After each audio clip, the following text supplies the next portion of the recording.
расман муҳориба дар вазни 61 килограмми бреф SF Хуршед Назаров бо рекорди 10.1 зидди Лаша Абрамашвили бо рекорди 10.2 рӯзи 3 октябр дар Грузия. Ассалому алайкум дӯстон, хуш омадед ба шабакаи мо. Дар ин навор барои шумо тозатарин ва муҳимтарин хабарҳоро аз ҷаҳони ММА омода кардем. Барои ҳамин наворро то охир тамошо кунед. Мо бошем оғоз мекунем. Бе пул ҳиҷома дар шаҳри Москва ширкати шифофармо ба шумо пешниҳод мекунанд ҳамчунин дороҳои гиёҳӣ барои қадро баланд кардан, барои мӯи сар вариш баровардан, барои фарбе ё хароб шудан, барои меъда, гурда, писариазм ва витилигоро низ пешниҳод менамоянд. боварӣ надоред, худи ҳозир ба номерҳои дар рӯи экран буда занг занед. Шифофармо дар хизмати шумо.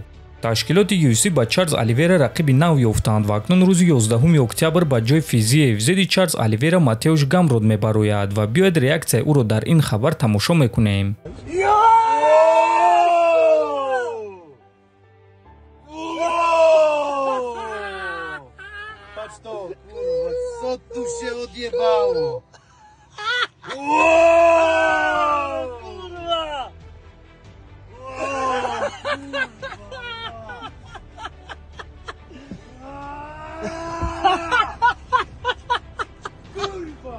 худи Оливейра бошад ваъда медиҳад ки ин муҳориба не балки ҷанги ҳақиқӣ мешавад.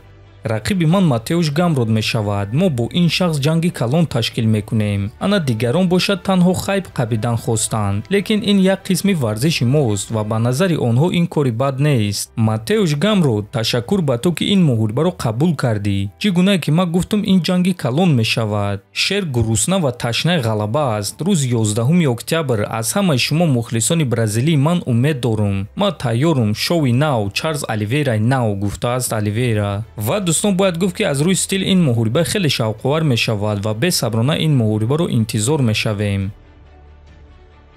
довталаб барои камарбанди вазни ним вазнини UFC Алекс Перейра чемпион Магомед Анкалаевро тарсончак номид. биёед суханҳои Перейраро гӯш мекунем.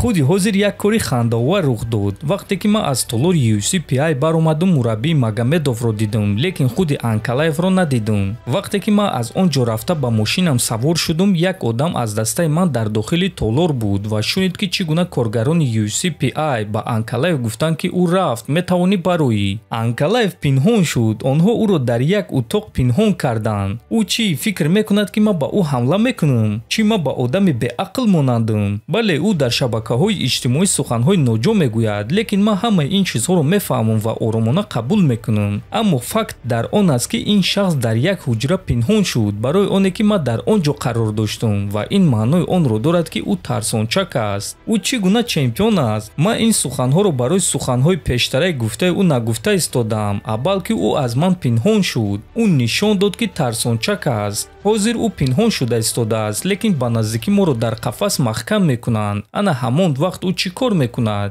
ягона роҳ аз болои сетка парида ва гурехта метавонад, гуфтааст Перейра. дӯстон, агар ки ин суханҳои Перейра ҳақиқат дошта бошанд, пас ин корро UFC ташкил кардаанд. ин бори аввал нест, чунки UFC намехоҳанд ки ҷангварон пеш аз турнир занозанӣ кунанд ва осеб гиранд. Перейра ин чизро медонад, лекин ба ҳар ҳол Магомедро тарсончак номид ва ин ҳамлаи рӯҳонӣ аст. акнун ҷавоби Магомедро интизор мешавем. ногуфта намонад ки реванши онҳо аллакай саҳари 5 октябр дар турнири UFC 320 баргузор мегардад. варзигари тоҷик ҷангвари вазни 61 килограмми UFC Муин Ғафуров дар саҳифаҳои иҷтимоии худ хабар дод ки ба наздикӣ хабари калон мешавад ва менеҷери худро ба қайд гирифт. аз ин ҷо гуфта мешавад ки ба наздикӣ рақиб ва саҳнаи муҳорибаи ӯро эълон мекунанд. ва дӯстон, Муин Ғафуров метавонад ки дар як турнир бо Муҳаммад Наимов рӯзи 22 ноябр дар Қатар баромад кунад, ё ин ки дар турнири калони UFC 322 ки дар он Ислам Махачев баромад мекунад. худи шумо Муинро дар кадом турнир дидан мехостед? дар турнири Қатар ки Муҳаммад Наимов баромад мекунад, ё ин ки дар турнири UFC 322 ки дар он Ислам Махачев баромад мекунад? фикрҳои худро нависед. ҳатман дар YouTube канали мо обуна шавед. то боздид, хонобуду сарбаланд бошед.